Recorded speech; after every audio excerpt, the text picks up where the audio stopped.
All right, it's 3 a.m. I just got done playing about 2.5 hours of Cyberpunk. I played it on Stadia. I want to talk very briefly about the experience playing on Stadia, and then I'll give you my brief, very fast, review of the game of somebody who's played it 2.5 hours. My impressions, I guess you would say. Stadia was amazing. I bought it because I wanted to just test it out because I like streaming. I hate the Stadia business model, but I had $10 off and I wanted to see how fast it ran, and I wanted to see, I didn't want to worry about all the bugs I'm hearing about on the PS4 and the Xbox and all that. So I got it on Stadia. The streaming experience was great. I have good internet. It's not the world's best, but it's really good. I wouldn't have even known I was streaming it if I didn't know I was streaming it. That's how seamless it was. And then the coolest part was there was no installing. There was no downloading. There was no day one patch. From the moment I entered my security code on my credit card and hit purchase and then hit play, it was about a minute and a half, worst case 2 minutes before I was in the editor and creating my character. I mean, it was a seamless, wonderful experience. Again, the business model of Stadia, I think, is moronic. I like the Luna business model from Amazon a lot better. But that aside, I was really happy to play it on Stadia. It was a little bummed they didn't have the ray tracing on. I guess that's coming.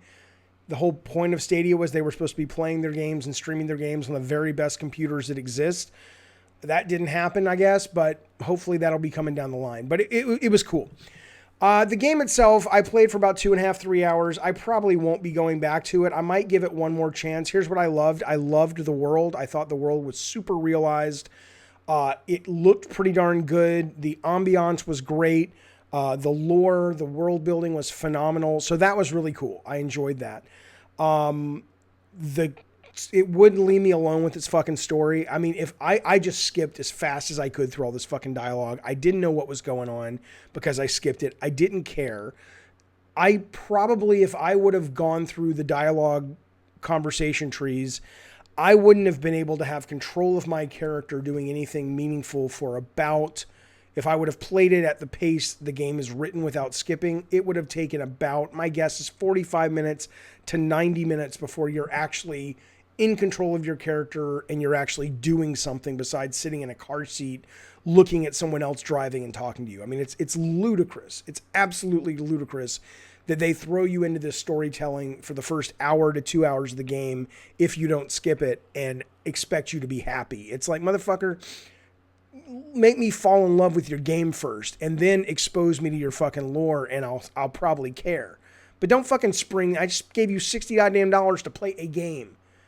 I don't need card chases right out the gate or at all, but I need to be doing something at an interactive level that's compelling because, it is an interactive medium. So I fucking hated that.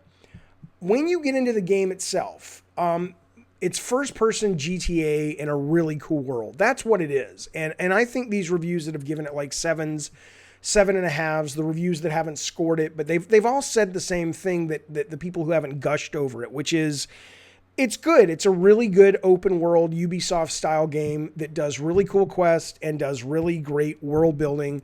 And being in Night City, which is the main location of the game, is really cool. That's absolutely accurate. I found that as well. That was my experience.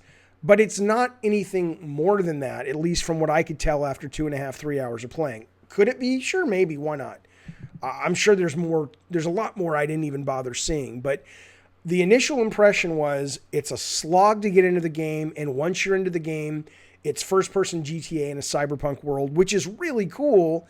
But after that wears off, you're like, okay, I've done this. I've stolen cars before. I've run from the cops before. I've got my crime rating up before. I've played in big open cities before, and I'm just like, okay, I know what this is. I'm moving on. It just really wasn't that compelling, but it was wonderfully executed from a standpoint of world building. Scale of 1 to 10, fun factor, which is all I care about. I would give this, the fun I had with this was as a 6 out of 10. If you're into this sort of thing, I think, there's no reason you won't fall in love with this game. But my experience was I had about a 6 out of 10 fun.